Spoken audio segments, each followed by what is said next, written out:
Hi, I'm Ross Fletcher. Welcome to the very first 2012 CenturyLink Scouting Report ahead of the new MLS season. The Seattle Sounders FC against Toronto FC is the first matchup at CenturyLink Field. Now, Toronto, this is their 6th season in MLS. They're yet to make the playoffs. Head coach Aaron Winter has made a whole host of changes, hoping that will be something different for this campaign. And if they are selected by Aaron Winter, here are 3 players to watch.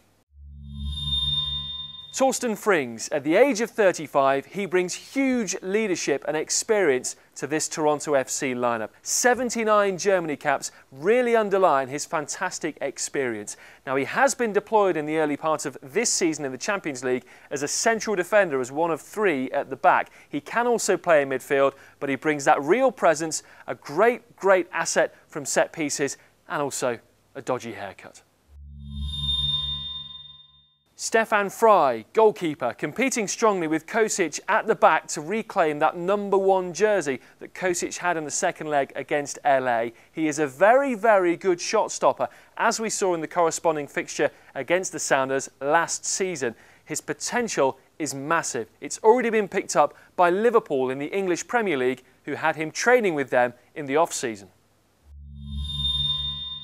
Danny Cooperman, a powerful forward who will punish you at every opportunity. He's 33, this will be his first full MLS season, brought over from the Netherlands by coach Winter. They played together at Sparta Rotterdam. His record already is outstanding. 10 MLS games, 8 MLS goals. Switch off for a moment and he'll be there. So let's go a little bit more in depth to analyse where the Sounders might be able to break down Toronto FC. It is, as I say, quite a season of change for Toronto. So to give you an idea of some of their problems and how they might be able to fix them, let's go back to the corresponding home fixture from last season for the Sounders, a resounding 3-0 win for Seattle. And I've been picking up from this that I think Toronto are susceptible at fullback. They were then, and they still quite possibly haven't fixed that problem. Our first clip is Alvaro Fernandez's goal. This clearance is good. Danley Borman, if we stop it here, goes for the ball, the left back. Now, there's nothing wrong with that in challenging for the ball, but if we play on, you can see he doesn't get back into position.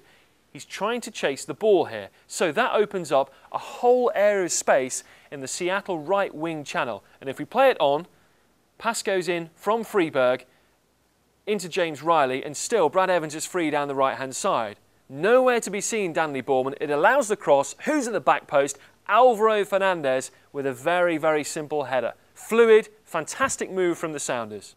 But let's look at it from the Toronto point of view. If we stop it just here, you can see down at the bottom, this is Borman, the right back. Now the left back out of position, Borman has to track his run at Alvaro Fernandez. You can just about see him making contact there with Fernandez, but then he tracks the ball and not the player, allows Alvaro Fernandez half a yard of space, and that is bang. Header in the bottom corner, 1-0 Seattle, fullbacks at fault.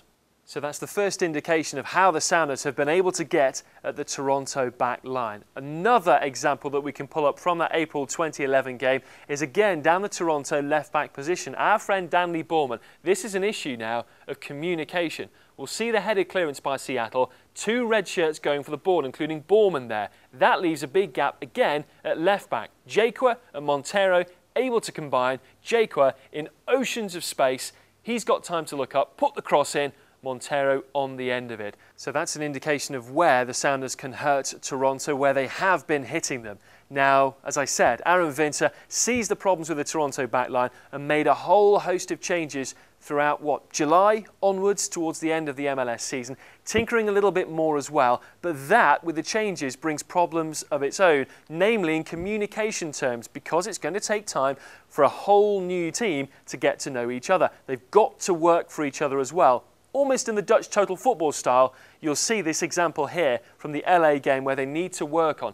This is a throw-in for LA. Richard Eckersley, number 27, concedes the throw-in, but he stops, checks, tries to see that there's anyone covering behind him.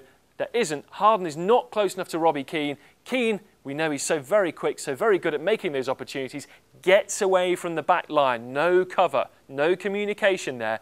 Keane gets his opportunity to try and get in on goal. The other thing we've talked about, Frings, moving into the back line as one of 3 central defenders. Now that doesn't automatically mean more bodies at the back, fewer chances. We'll see that here, where actually it could mean the opposite. Again, our old friend Robbie Keane cuts in from the left-hand side and finds Mike McGee. McGee has time to lay the ball off. The reason?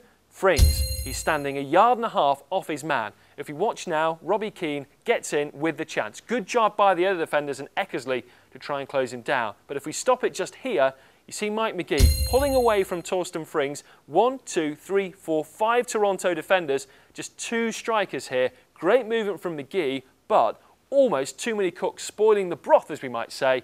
And there goes the chance for LA. So a couple of opportunities for Sounders maybe to get in on the action. So an exciting time for the Sounders FC against a new-look Toronto FC side. You can watch the game with me and Casey Keller on Kong 616. Be with us for the pre-game show from 6:30. You can hear the game as well on 97.3 Cairo FM.